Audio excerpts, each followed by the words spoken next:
Hey, welcome to the Empowered and Free podcast. My name is Erin Kimbrell, and I'm a counselor, certified life coach, breathwork coach, and small town mom of two. I know firsthand what it feels like to live with high functioning anxiety.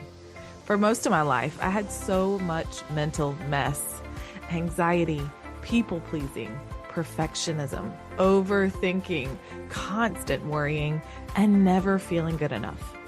On my decade-long journey to feeling better, I've learned how to take back my life from high-functioning anxiety and helped others to do the same through my coaching and breathwork programs. Now I want to share everything I know with you.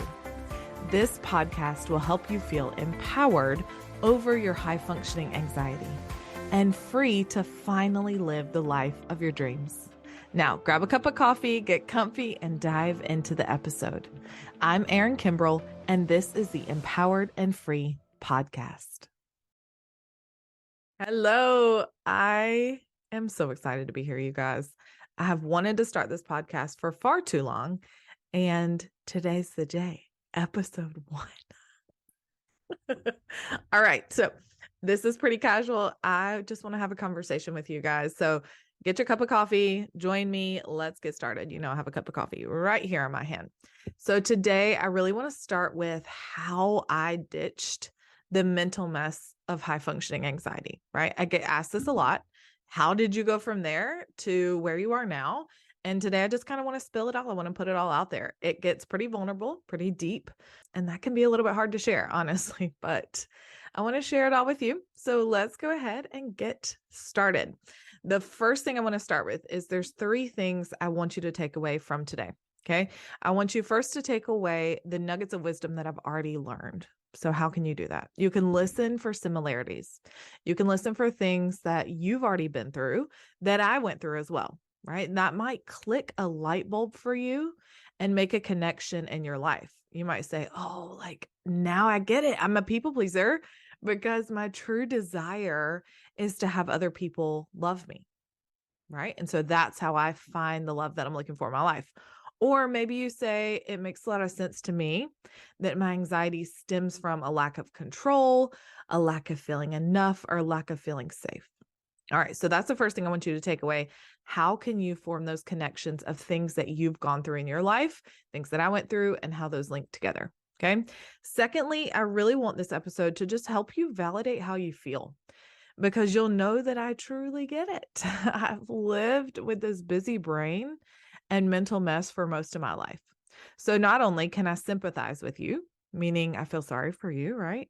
I can also empathize with you, meaning that I can imagine how you're feeling, but I truly know and deeply understand what that feels like. Okay. A lot of times my clients will say, oh my gosh, like you're in my brain. How did you know that? It's because I felt it. I lived it. When I was in school to become a counselor, one of my professors said, you can only take people as deep as you've been yourself.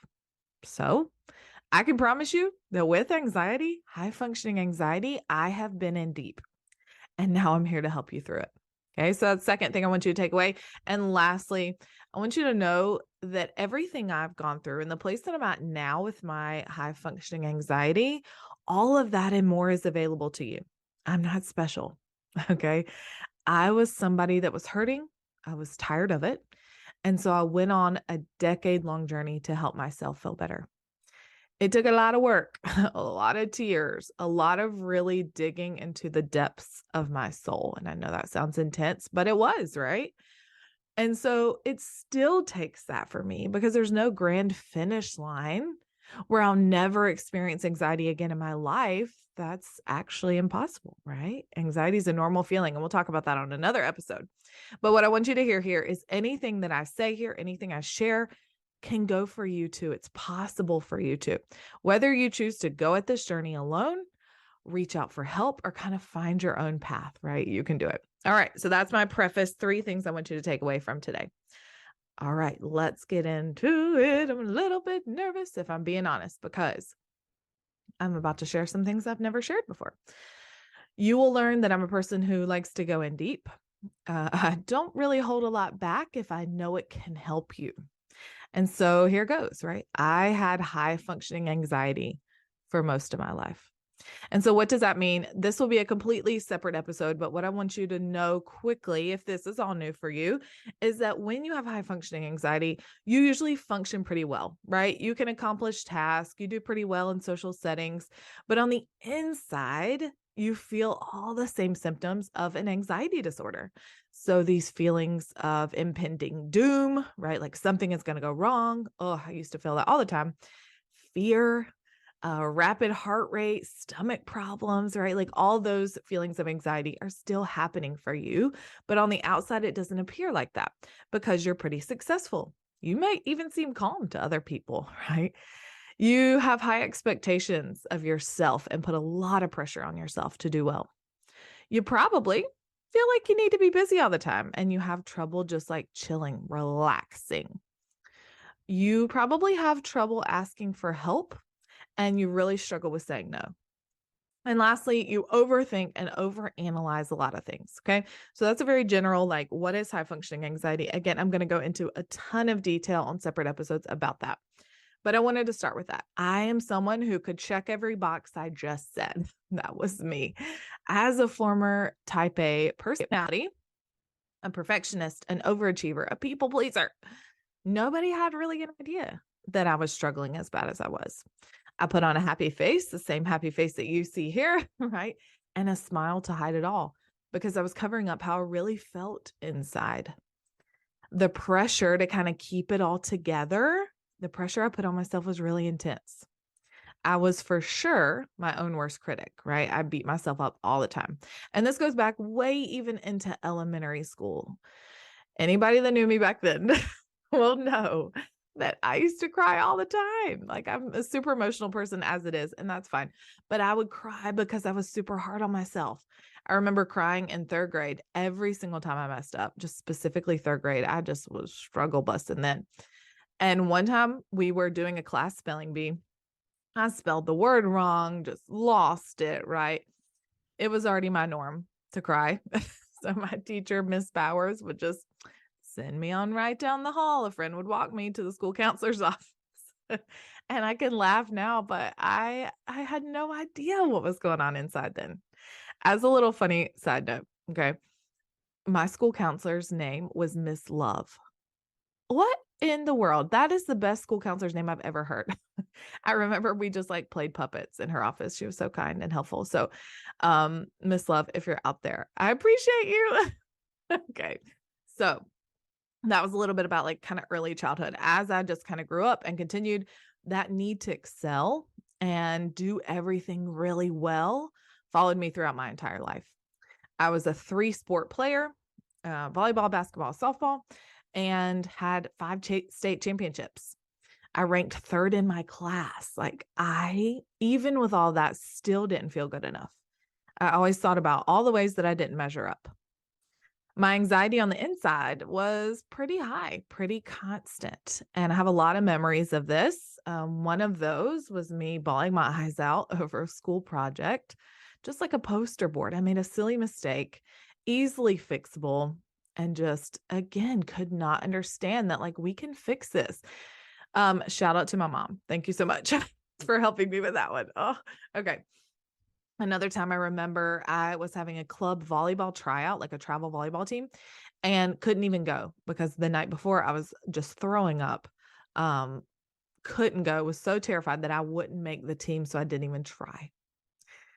And the last short story I'll tell is I didn't even want to get my driver's license, you guys. I was scared to drive. Again, like what would I do behind a wheel? I have no idea. If you've ridden with me before, my friends are probably like, yeah, maybe you don't need that driver's license, but I think you get the drift with these stories, right? A lot of these might even sound similar to your story. The crazy thing about high functioning anxiety is that even with all of this anxiety that I was feeling, I was still functioning pretty well, right? I was what you would consider successful because I excelled at school, at home, and even in my social life. But the way that I felt on the inside was super different. I had these high expectations of myself. I was constantly overthinking everything, overanalyzing, trying to plan out my life perfectly. And that pressure that I put on myself was really suffocating at times. I had no idea at the time that I was struggling with anxiety. This was just my normal, right? I didn't have the words to put the thoughts and the feelings together that I had. I just dealt with it every single day. Okay. So, in addition to that near constant anxiety I felt, I really struggled with people pleasing. And again, if you knew me, then you know this people pleasing is another facet of high functioning anxiety. So some people struggle with it and some people don't. For me, I definitely did. I was really worried about what other people thought of me. Would they like me? And so as a result, I was super nice to everyone. I was overly helpful, super agreeable, and always put anything I needed, my needs, on the back burner. So somebody who struggles with high functioning anxiety usually has difficulty saying no and difficulty asking for help. Okay. Just to give you a little insight on like how people pleasery I was. I won prom princess as a junior and then as a senior won prom queen, right? Like I'm not bragging. I just want you to understand like I can't even think of a single enemy that I had. Maybe if you're my enemy and you're out there listening and like hating on this, bashing me, don't tell me. I don't need to know. But that is kind of how much I wanted everybody to like me. As a funny side note, because again, this is like, I just want this to be a conversation between us. I ended up marrying, if you don't know my story, I ended up marrying my prom king. Oh, and we've been together ever since. So that's cute, right? Okay. So that's a little about that. Let's kind of fast forward a little bit. When I went to college, continued to push myself. I remember having my first panic attack in my biochemistry lab final. Okay. I wasn't stressed at the moment. And all of a sudden, I felt like I was having a heart attack. I was dizzy, like heart was racing, room was spinning, couldn't breathe. Can anyone relate? Let me know. When we have a conversation about this in the Facebook group afterwards, let me know if you can relate to what I'm saying. If you don't know you're having a panic attack, it can be legit terrifying. Like I thought I was dying. So that's kind of when that part of my anxiety kicked in. I always struggled with way too much on my plate, which is another symptom of high functioning anxiety. I decided that graduating college and getting my undergrad degree and taking on an internship in corporate HR and having a job and getting married all needed to happen at the same time, right? What was I even thinking? I was like 22 or something and just putting all that stuff on my plate. And that was my theme. That was my cycle in life. Put too much on my plate, feel exhausted, burn out, and then try to recuperate. Can you relate to that too? You guys know I get it. I know this is kind of a lot, but I want you to see again the similarities, take the nuggets of wisdom, and learn how you can help yourself. All right. So fast forward to motherhood. Any mamas listening to this podcast, I don't even use the word mama, but anyway, in motherhood, when I had my two kids, with the birth of each child, my anxiety got worse and worse and worse. Not only did I struggle with anxiety, I struggled with postpartum depression. My worst case scenario mentality was through the roof, right? Those intrusive thoughts were just popping in left and right. I was constantly worrying about my kids, what could happen to them, what could go wrong. I was worried about my husband. He had a pretty dangerous job, and I was always on edge. Didn't know how to really relax. I felt so wound up tight all the time. And to make matters even worse, I had no clue how to really take care of myself because I was always so busy taking care of other people. This happens a lot to mothers. We end up taking care of everybody else but ourselves. All right. So even through everything I had experienced, I still knew I wanted to help people. I've always wanted to be a helper. My mom says that even from like a super early age, always wanted to help people. And I felt this calling to be a counselor. So I remember going back to school for my master's degree in counseling. Here's the irony of it all. It wasn't even until my diagnosis class, okay, when I was going to get my master's, we had a class on diagnosis. It wasn't even until then that I learned the criteria for anxiety and realized, hello, hi, it's me, right? I had anxiety. And I remember in that class, we're reading those criteria and I was checking them off. And it just hit me like a ton of bricks.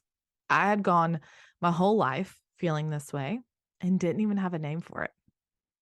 So at that moment, everything started to make sense for me. I understood why my brain worked the way it did because I had anxiety, right? It was like, wow, mind blown. Okay. And this is where I hit a roadblock. And maybe you're at this roadblock. I talk to a lot of women, a lot of people who are at this roadblock right now. They maybe are aware that they have anxiety. And this is where we get stuck. We get stuck in the anxiety. We start to wear the anxiety as a label. And why do we do this? It's because we feel validated. I know what that feels like, oh my gosh, all of this makes sense. These are the reasons that I've been doing things like this.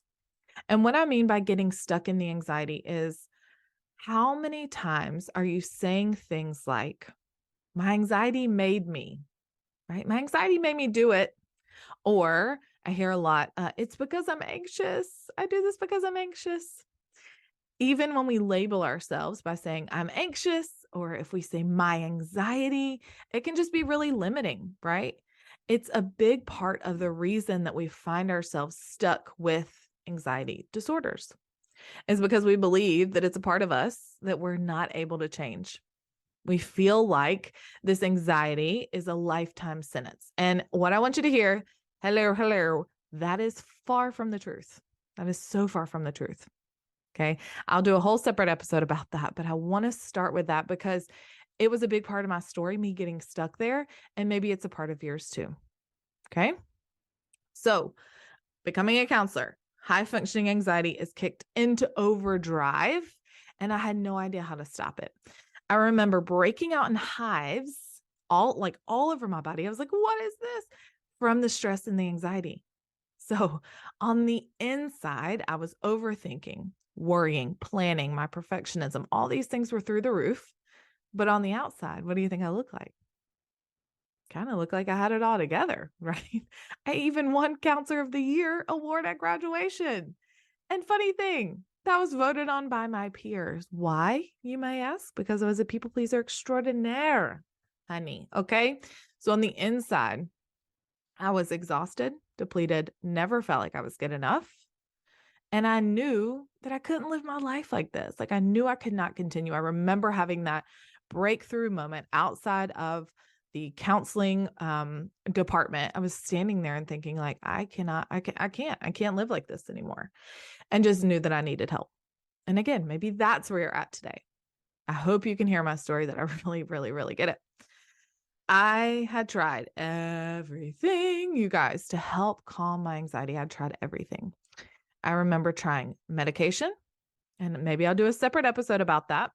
I know it can be a little touchy subject, but I have a lot to say. I tried therapy. I tried meditation. I tried CBD oil. I tried journaling, yoga, time in nature, essential oils, chiropractic care, self-help books. All right. I have a whole shelf behind me of self-help books because I'm like self-help queen. And even, as you know, got my master's degree in counseling to try to help myself. And the real truth is, the hard truth is that none of that helped me enough. After all of that, I kind of still felt pretty awful, to be honest, right? And so what I did is I went back and I got a life coach certification program and learned that I had to dig deeper, had to dive in a lot deeper into my life experiences that made me the way I am in order to heal my anxiety. So let me talk about what that kind of like, what does that even mean, Erin? What are you saying? I'm just saying words. Okay. What I mean is I got to the root of what was causing my anxious thoughts and feelings. I looked to my past, everything I had gone through, to see why I was getting triggered, why my anxiety was getting triggered. And I learned that my anxiety was actually just trying to protect me. It was trying to help me not feel hurt or pain again and just trying to keep me safe. Another thing I learned that was huge is that little third grade Erin, y'all remember her? She used to cry all the time. She was actually the key to healing the 30-something-year-old Erin that was in me. Okay. Once I started to pull back these layers, peel them back one at a time, I could see why I felt like I was always on edge, why I was nervous, why I was worried all the time. And I learned how to calm that part of myself, which in turn really lifted that anxiety from my body. And it let me finally, for the first time ever, learn how to deeply relax. Okay. I also worked a ton on my mindset. Obviously, a lot of anxiety is in the mind. So I worked a lot on my mindset. I let go of old negative beliefs that were holding me back. Things like, oh, I can't do this. I'm not good enough, smart enough, pretty enough, worthy enough, right? All these things that I truly believed were holding me back.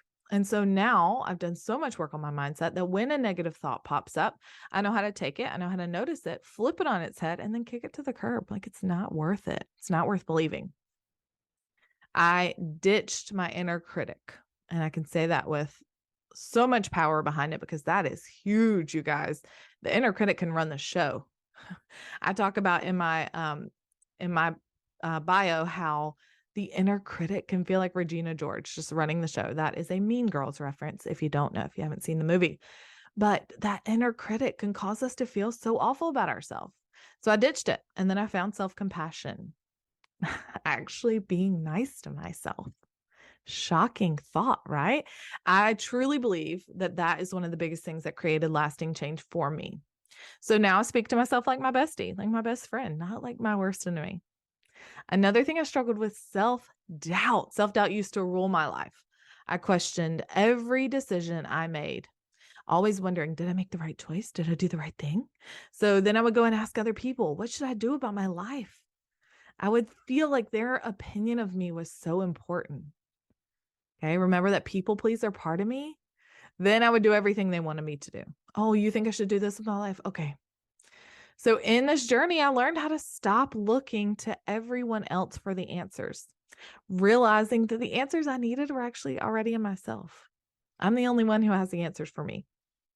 So what this built up in myself was a lot of self-trust, a lot of self-confidence, and all of that coming from within. Okay. I learned that other people's opinions of me didn't actually matter.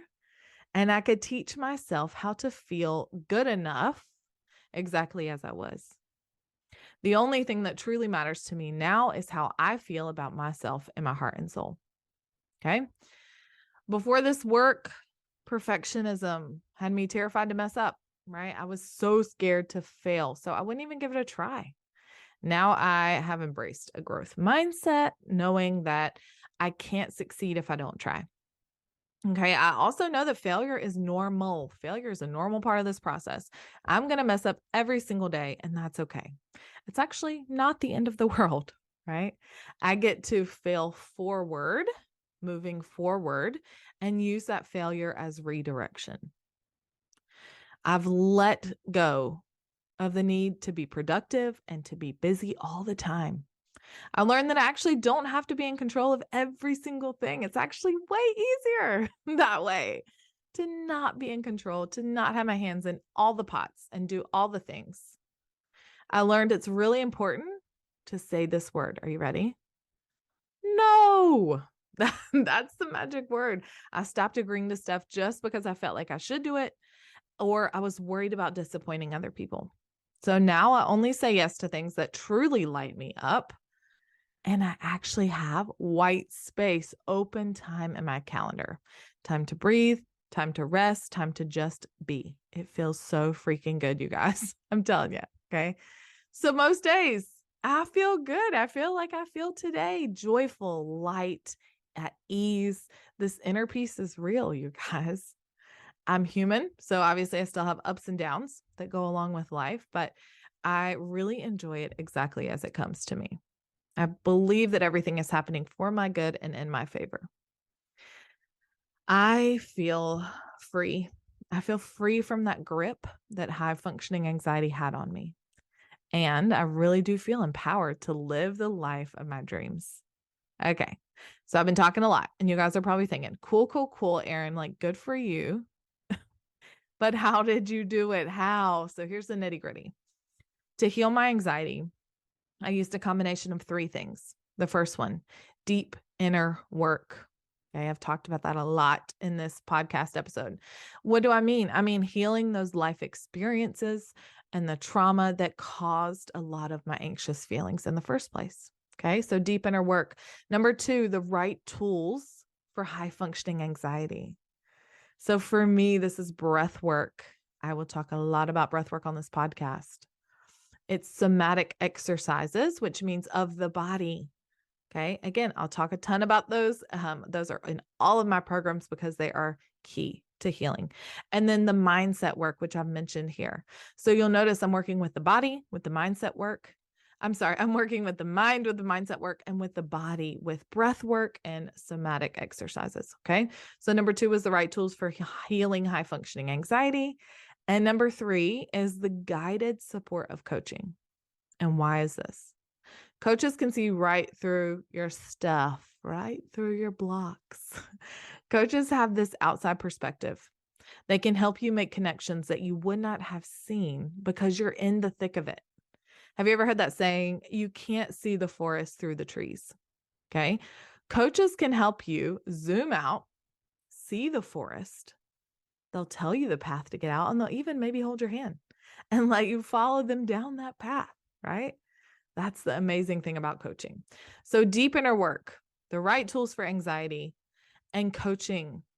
Those are the 3 things. That's the light version. That consolidates my decade-long journey of healing into one sentence. Now, what I've done is combined all of that into my life's work, right? My coaching and my breathwork programs.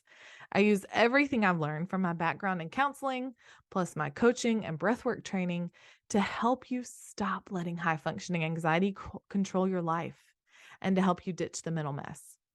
Okay. I've created my coaching and breathwork programs to help you because you are where I was, and I know you're ready to feel better. If that is you, please send me a message. I would love to chat with you. Okay. You don't have to struggle with high functioning anxiety forever. If nothing else, I would love to just support you. I would love to cheer you on no matter where you're at in this journey to heal your high functioning anxiety. All right, friends, I know today was a long one, but I hope that listening to my story was really helpful to you. There is so much that I've learned on this journey with high functioning anxiety, and hopefully I dropped some little gold nuggets of wisdom for you today that you can take away from this episode. My whole purpose in starting this podcast is that I can help you feel empowered over your high functioning anxiety and free to finally live the life of your dreams. If you haven't yet, take a listen to the trailer to know what's coming next or dive into the other episodes. I'm here for you, and you've got this. Hey, thank you so much for hanging out with me today. You don't know how much it means to me. If you'd like more behind the scenes content, inspiration, and daily reminders that encourage and uplift you, follow me on Instagram at HeyErinKimbrel and send me a DM to say hey. If any of the episodes have been super helpful for you, please consider leaving me a review on Apple Podcasts, Spotify, or wherever you like to listen. It helps me so incredibly much, and it allows the podcast to be seen by other people who need it. If you want to learn more from me, head to erinkimbrel.com. That's where you'll find all my free resources, read the podcast show notes, and learn more information about my online coaching and breathwork programs that help you create the life you want. If you want to keep the conversation going from today's episode, join us in our exclusive podcast Facebook community, Empowered and Free Help for High Functioning Anxiety. I'm here for you, and I'm always cheering you on. I'll see you next time. I'm Erin Kimbrel, and this is the Empowered and Free podcast.